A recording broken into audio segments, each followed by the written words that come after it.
Hello जी, good morning प्यारे बच्चों। तो कैसे हो आप सब? उम्मीद सबको ही अच्छे ही होंगे। तो प्यारे बच्चों, आप देख पा रहे हैं कि हम दूसरे मोबाइल से आज रिकॉर्ड कर रहे हैं क्योंकि वो मोबाइल अभी हमारे पास अवेलेबल नहीं है। तो चलिए फिर भी आपके लिए मैं किसी न किसी तरह रिकॉर्ड कर रहा हूँ। साउंड की क्वालिटी शायद इसमें थोड़ी सी खराब हो सकती है। तो चलिए, आज की जो क्लास है प्यारे बच्चों, इसमें हम सामाजिक विज्ञान को पूरा तरह से खत्म करने वाले हैं और आपको ये जाते जाते सारी चीजें पढ़ लेने हैं जो हम इस वीडियो के माध्यम से आपको बताएंगे। ये पांचवां लेक्चर है हमारा जी। इससे पहले अगर आप नहीं देखे तो चारों लेक्चर को उनको जरूर देख लें और इसको भी देख लें, यानी कि पांचों अगर लेक्चर को आप देख लेते तो बहुत ज्यादा बेनिफिट होगा। लेकिन अगर सिलेबस से क्वेश्चन पूछे तो सिलेबस से बाहर क्वेश्चन पूछा जाएगा तो नहीं मिलेगा, क्वेश्चन किसी का भी नहीं मिलेगा। हमारा क्या किसी का भी देखते हैं तो नहीं मिलेगा। दो चार क्वेश्चन 10 क्वेश्चन मिलेगा, लेकिन सारे के सारे नहीं मिलेगा। अगर सिलेबस से पूछा जाएगा तो मोर देन क्वेश्चन और 20-25 नंबर के आसपास आपके 30-35 के भी मिल जाएंगे। तो कोई दिक्कत नहीं। चलिए सामाजिक विज्ञान की आज की इस क्लास को करते हैं स्टार्ट, जिसमें हम लोग पढ़ेंगे महत्वपूर्ण प्रश्नों को, वायरल प्रश्नों को, जो आपके बोर्ड एग्जाम आज के लिए 7 जुलाई के लिए बहुत ज्यादा इंपॉर्टेंट है। बिना टाइम को वेस्ट किए करते हैं स्टार्ट आज की क्लास को। लेकिन उससे पहले रिक्वेस्ट करूंगा कि वीडियो को एंड तक जरूर देखिएगा। साथ ही प्यारे साथियों, अगर हमारे चैनल पर नए, चैनल को सब्सक्राइब नहीं किए तो चैनल को सब्सक्राइब करते हुए नोटिफिकेशन बेल को जरूर प्रेस कर लीजिएगा, ताकि और भी वीडियो जो आपके आने वाले एग्जाम है उनका नोटिफिकेशन आपको मिल सके। साथ ही प्यारे बच्चों, वीडियो अच्छी लगेगी तो लाइक कर दोस्तों में जरूर शेयर कीजिएगा। जैसा कि हमने पिछले लेक्चर में आपको बताया था कि आपका हिस्ट्री को हमने पहले ही समाप्त कर दिया, यानी कि पूरी इतिहास हमने खत्म कर लिए थे। और कल की क्लास में हम लोग भूगोल को भी, जियोग्राफी को भी खत्म कर लिए थे। और आज की जो क्लास है प्यारे बच्चों, उसमें हम लोग पॉलिटिकल साइंस यानी कि आपके राजनीतिक शास्त्र को खत्म करेंगे आपके टर्म 2 के सिलेबस के बेसिस पे। और हमने आपको यह भी बता दिया था जिस सिलेबस से क्वेश्चन पूछेगा तो बहुत बेहतर बेहतर एग्जाम आपका जाएगा। तो हिस्ट्री खत्म, जियोग्राफी खत्म, पॉलिटिकल आज खत्म। तो पूरी सिलेबस आपको टर्म 2 का करा दिए।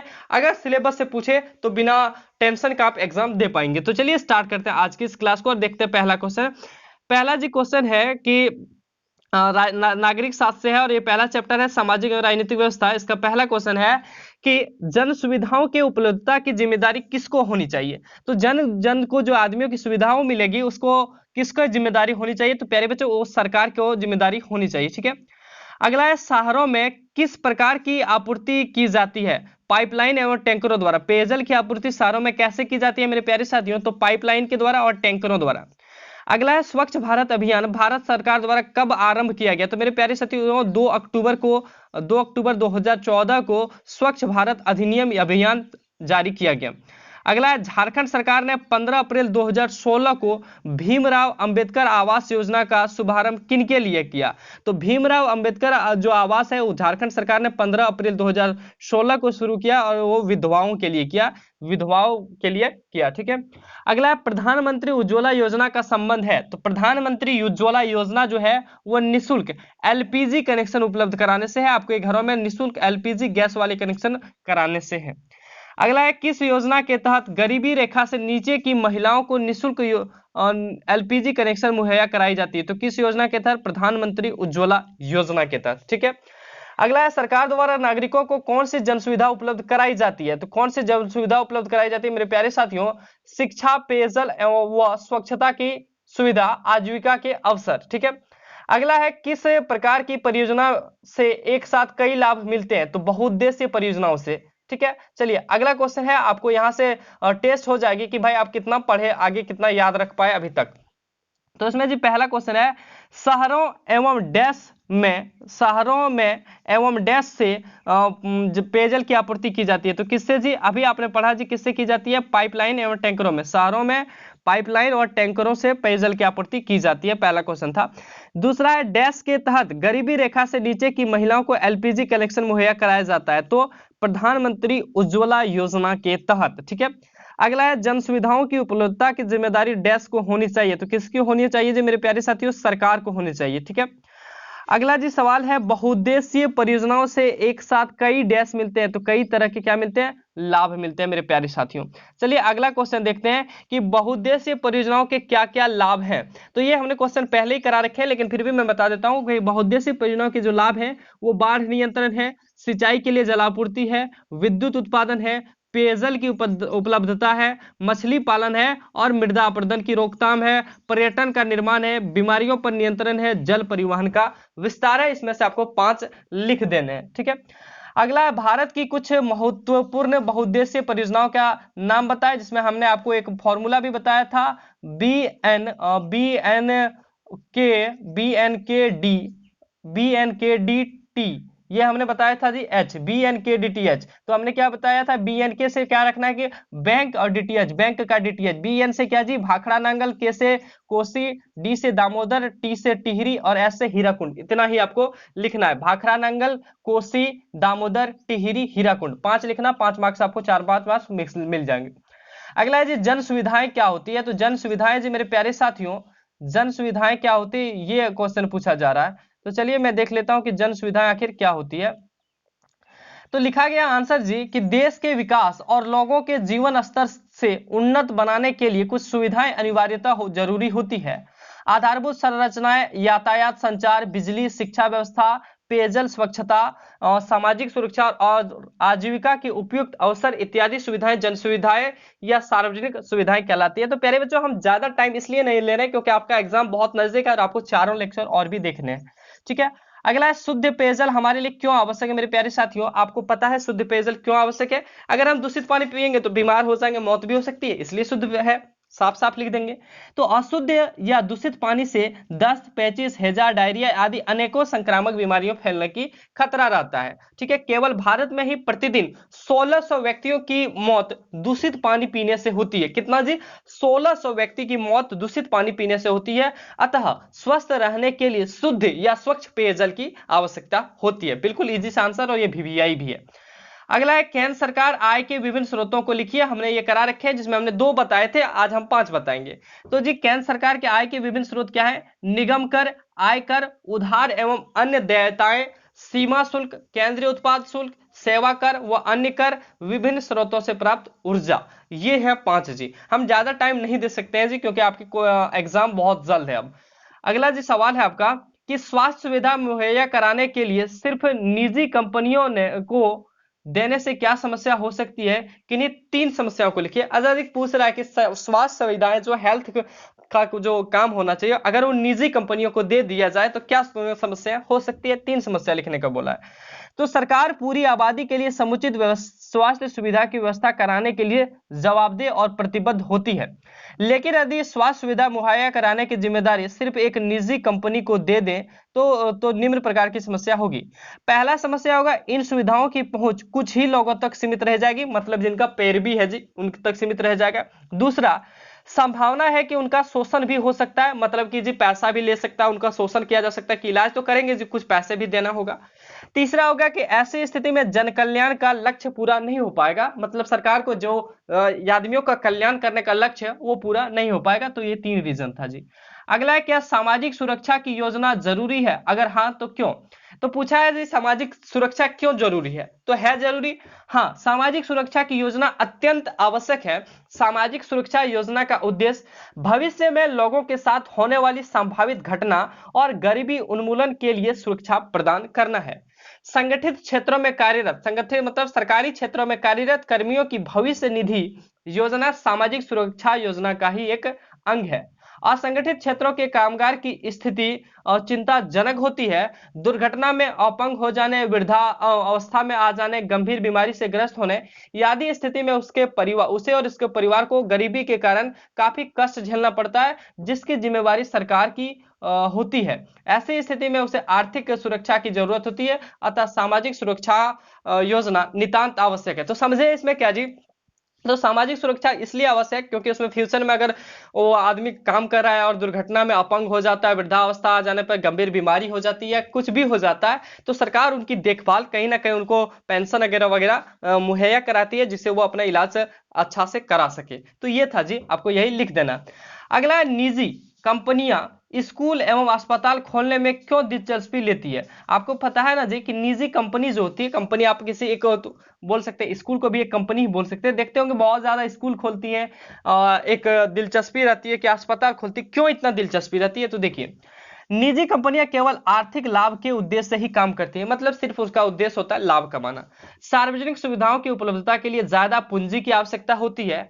स्कूल एवं अस्पताल या शिक्षा और स्वास्थ्य वर्तमान समय में नितांत आवश्यक है। आपको पता है स्कूल और अस्पताल यानी कि शिक्षा और स्वास्थ्य इस समय में बहुत ज्यादा आवश्यक है, अतः इसकी मांग काफी अधिक है। इसमें लागत कम लगती है लेकिन आय सर्वाधिक है, बहुत ज्यादा आय कमाते हैं। धनी व्यक्तियों को विश्वास होता है कि निजी क्षेत्र में उत्तम व्यवस्था होती है, दूसरे और सार्वजनिक क्षेत्र में व्यवस्था काफी लचर है। आपको पता है कि सरकारी स्कूल और सरकारी अस्पताल का क्या हाल है। कम निवेश में अधिक लाभ की प्रवृत्ति के कारण ही निजी कंपनियां स्कूल और अस्पताल खोलने में दिलचस्पी रखती है। समझ गए जी क्यों दिलचस्पी रखती है? तो आर्थिक लाभ कमाने के लिए। सरकारी क्षेत्र में उतना अच्छा से ना ही पढ़ाई होता है, ना ही अस्पताल में इलाज होता है, और निजी कंपनियां को इसमें कम लागत लगता है और अधिक से अधिक लाभ कमाता है। इस उद्देश्य से निजी कंपनियां स्कूल और अस्पताल खोलने के लिए आगे आती है, दिलचस्पी रखती है। ठीक है, अगला है जी, आपने सड़क के किनारे लगी स्ट्रीट लाइट को देखा होगा, क्या यह जन सुविधा का एक उदाहरण है? हो सकता है अपने उत्तर के पक्ष में एक तर्क दीजिए। आप जी रोड में देखे होंगे, जब रोड में चलते होंगे तो एक स्ट्रीट लाइट लगा होता है, जिसको कह देते हैं गली में जो लाइट लगी होती है उसको लगाया जाता है। तो पूछा गया क्या यह जन सुविधा का उदाहरण, मतलब क्या ये आदमियों की एक सुविधा है, उसका उदाहरण है? अपने पक्ष में एक उत्तर दीजिए तर्क से। तो लिखा गया सड़क के किनारे लगी स्ट्रीट लाइट जन सुविधा का ही एक श्रेष्ठ उदाहरण है। ठीक है, यह किसी खास व्यक्ति के लिए नहीं होती है, बल्कि इसका लाभ समाज के अन्य लोग भी करते हैं। उस मार्ग से गुजरने वाले सभी राहगीर, चाहे अमीर हो या गरीब, किसी भी जाति के हो या समुदाय संप्रदाय के हो, इसका फायदा उठाते हैं। अतः यह जन सुविधा का एक श्रेष्ठ उदाहरण है। समझ गए जी क्यों उदाहरण है? तो जो भी उस सड़क से गुजरेंगे, उस मार्ग से गुजरेंगे, उनका बेनिफिट उठाएंगे, चाहे गरीब हो अमीर हो, किसी भी समुदाय, किसी भी जाति से, उससे उसका कोई मतलब नहीं है। कहीं ना कहीं वो जन सुविधाओं के लिए हेल्प है, आम नागरिकों की हेल्प कर रही है। ठीक है, अगला जी सवाल है, छोटा छोटा सवाल है कि कौन एक सामाजिक प्राणी है? तो मेरे प्यारे बच्चों, सामाजिक प्राणी एक मनुष्य है। कौन है जी? मनुष्य है। अगला है, व्यक्ति और समाज में कैसा संबंध है? तो मेरे प्यारे साथियों, व्यक्ति और समाज में अन्योन्याश्रय है। ठीक है, अन्योन्याश्रय मतलब कि किसी पे आश्रय नहीं होता है। अगला है, बाल विवाह क्या है? तो सामाजिक कुरीति है जी, सामाजिक कुरीति है, समाज में एक कुरीति फैला है जिसको बाल विवाह कहा जाता है। अगला है मेरे प्यारे साथियों, कौन एक गंभीर स्वास्थ्य एवं सामाजिक समस्या है? तो गंभीर स्वास्थ्य और सामाजिक समस्या कौन है? नशाखोरी। आपको पता है नशाखोरी के कारण क्या होता है? एकाग्रता में कमी आती है, स्मरण शक्ति में कमी आती है, स्वनियंत्रण में कमी आती है। स्वनियंत्रण समझ रहे होंगे ना जी? कोई आदमी यहाँ से चल रहा है, सोच रहा है, इधर इधर भटकते रहता है। आपको देखते होंगे कोई अगर पियल रहता है, उसका चढ़ल रहता है, तो एक बार ऐसे घूमेगा, एक बार ऐसे घूमेगा, तो उसी को कहते हैं स्वनियंत्रण में कमी। तो एकाग्रता, स्मरण शक्ति एवं स्वनियंत्रण में कमी किसके कारण होती है जी? तो नशाखोरी के कारण होती है। याद रहेगा। चलिए, भारत में लड़कियों के लिए विवाह योग्य उम्र कानून कितने वर्ष निर्धारित है? प्यारे बच्चों, पहले जो थे वो 18 वर्ष थे और वर्तमान में अभी 21 वर्ष है। ठीक है, आपको 21 वर्ष भी लिख सकते हैं, 18 भी लिख सकते हैं, लेकिन 21 लिखें क्योंकि एग्जैक्ट है। हालांकि आपके सिलेबस में अभी तक अपडेटेड नहीं है, नेक्स्ट जो सिलेबस आएगा उसमें आपको 21 वर्ष दिखेगा, हालांकि अभी 18 वर्ष ही है। तो आपको 18 लिखना है या 21 लिखना है, तो आप 21 भी लिख सकते हैं, 18 भी लिख सकते हैं, कोई दिक्कत नहीं है। ठीक है, या फिर वहां पे लिख सकते हैं 18 वर्ष हमारे दिए गए पुस्तक के अनुसार और वर्तमान में बदलाव के अनुसार 21 वर्ष, ये भी लिख सकते हैं। और लड़कों की उम्र 21 वर्ष ही है, पहले भी उतनी थी और अभी भी उतनी ही है। ठीक है, अगला है जी, भारतीय संविधान के अनुच्छेद 24 के अनुसार किस उम्र के बच्चों को बाल मजदूरी कराना दंडनीय है? तो 14 वर्ष से जो भी कम बच्चे हैं ना, कम उम्र के बच्चे, अगर उससे बाल मजदूरी करवाते हैं तो वो दंडनीय है। ठीक है, अगला है, बाल श्रम अधिनियम कब लागू किया गया या कब बनाया? तो 1986 यानी कि 1986 में बाल श्रम मजदूर या अधिनियम या बाल श्रम अधिनियम बनाया गया। कौन सा एक संगठित अपराध है? तो मानव की तस्करी करना जी, हमने पहले बता दिया मानव तस्करी क्या है, कि एक देश से या एक क्षेत्र से दूसरे क्षेत्र में मानव को बेचा जाना मानव तस्करी कहलाता है। तो ये एक संगठित अपराध है। अगला है, चलिए थोड़ा टेस्ट कर लेते हैं कि आपने कितना याद रखा। मानव एक डैश प्राणी है, कौन सा जी है? तो मानव एक सामाजिक प्राणी है, अभी आपने देखा। व्यक्ति और समाज का संबंध डैश है, तो अन्योन्याश्रय। ठीक है, अन्योन्याश्रय। बाल विवाह एक सामाजिक क्या है? कुरीति है। कानूनन लड़कों के विवाह की उम्र कितनी है जी? 21 वर्ष है। ठीक है, 21 वर्ष। चलिए अगला देखते हैं, बाल विवाह अधिनियम 2006 में क्या प्रावधान किए गए? ये क्वेश्चन हमने ऑलरेडी पहले भी करा रखे हैं, लेकिन मैं आपको फटाफट बता देता हूं। तो लिखा गया जी, बाल विवाह उसे कहते हैं जब लड़के एवं लड़कियों का उम्र क्रमशः 21 वर्ष और 18 वर्ष से कम उम्र में कर दिया जाता है। आपके सिलेबस के अकॉर्डिंग आपको यही लिखना है, डरना नहीं है, यही लिखना है, लेकिन अभी चेंजिंग हुआ है। तो 21 वर्ष से कम लड़का की और 18 वर्ष से कम लड़कियों की शादी अगर कर दिया जाए तो उसे बाल विवाह कहते हैं। अगला है, अगर कोई व्यक्ति जिसकी उम्र 21 वर्ष से कम है और वह किसी 18 वर्ष के कम उम्र की लड़की से शादी कर लेता है तो उसे कानूनन अपराध माना जाएगा और ऐसी घटना होने पर ऐसे व्यक्ति के विरुद्ध पुलिस में प्राथमिकी दर्ज कराई जा सकती है। यदि लड़का और लड़की के माता पिता या अभिभावक ऐसे विवाह की अनुमति देते हैं अथवा दबाव देकर ऐसा करवाते हैं अथवा विवाह के संयोजन में मदद करते हैं या विवाह रोकने में असफल होते हैं तो वे भी दंडनीय के भागीदार होंगे। अगर कोई पुरोहित ऐसा विवाह संपन्न कराता है तो वे भी दंड के भागीदार होंगे। कहने का मतलब है प्यारे बच्चों कि कोई भी लड़का अगर 21 साल के कम उम्र में कोई भी लड़की के साथ 18 वर्ष के कम उम्र में शादी करता है तो इसमें शामिल होने वाले सभी व्यक्ति, चाहे उनके माता पिता हो, अभिभावक हो, यहाँ की जो पूजा करते हैं पंडित जिसको पुरोहित कहा जाता है, वो भी दंडनीय अपराध में आएंगे और उन पे भी कानूनी प्राथमिकी दर्ज कराई जाएगी। ठीक है। अगला है जी, बाल विवाह को रोकने के लिए कोई भी व्यक्ति प्रथम श्रेणी के जिला न्यायाधीश के पास शिकायत या सूचना याचिका दायर कर सकता है। तो इस 2006 के अधिनियम में बताया गया कि बाल विवाह अगर आप रोकना चाहते हैं तो इनको लेकर आप डिस्ट्रिक्ट अथॉरिटी और जिला न्यायाधीश के पास जाके शिकायत कर सकते हैं, सूचना दे सकते हैं। अगला है, बाल विवाह से पीड़ित व्यक्ति पारिवारिक या जिला न्यायालय से ऐसे विवाह को अमान्य घोषित करवा सकते हैं। कोई भी व्यक्ति जिनको अगर बाल विवाह कराया जाता है, घरों में अगर बाल विवाह करा दिया जाता है तो वैसे व्यक्ति जिला न्यायालय में जाके, डिस्ट्रिक्ट अथॉरिटी में जाके, वहां डिस्ट्रिक्ट जो आपका होता है कोर्ट में जाके क्या कर सकते हैं, ऐसे विवाह को अमान्य घोषित करवा सकते हैं और वहां से उनका सर्टिफिकेट भी ले सकते हैं कि ये विवाह का कोई भी मान्य नहीं है। अगला जी, नशाखोरी के दुष्प्रभावों को लिखे। ये हमने पहले भी करा लिखे लेकिन फिर भी एक बार स्पीड में बताते हैं कि अगर नशाखोरी करते हैं तो एकाग्रता में कमी होगी, स्मरण शक्ति में कमी होगी, स्वनियंत्रण कम होगा, स्वच्छता में कमी आ जाएगी, शरीर का वजन कम हो जाएगा, स्वास्थ्य संबंधी समस्या आएगी, अपराधी प्रवृत्ति का जन्म होगा। ठीक है। अगला है जी, मानव तस्करी क्या क्या तरीके हैं। तो मानव तस्करी प्रलोभन देकर, धमकी देकर, जबरन या बल अपहरण कर धोखे से, तो हमने ये पहले भी बता रखे हैं। अगला है जी, बाल विवाह को कानून अपराध क्यों माना गया है, क्या आप भी इसके एक अपराध मानते हैं? अपने उत्तर में एक पक्ष में तर्क लिखिए। तो बोला है जी, बाल विवाह एक कानूनन अपराध है, क्या आप इसे भी अपराध मानते हैं, मतलब आप भी इसे अपराध मानते हैं? इसके पक्ष में एक तर्क दीजिए।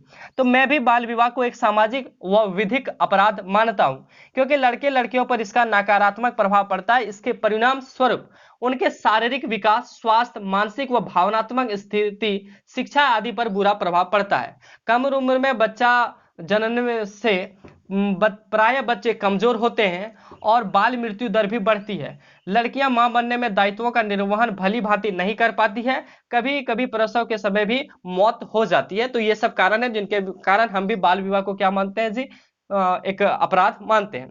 अगला है, मानव तस्करी मानवता के विरुद्ध अपराध है, इस कथन की व्याख्या करें। तो मानव की जो तस्करी करना है ये हमारी मानवता के विरुद्ध अपराध है, इस पर भी आपको व्याख्या करना है।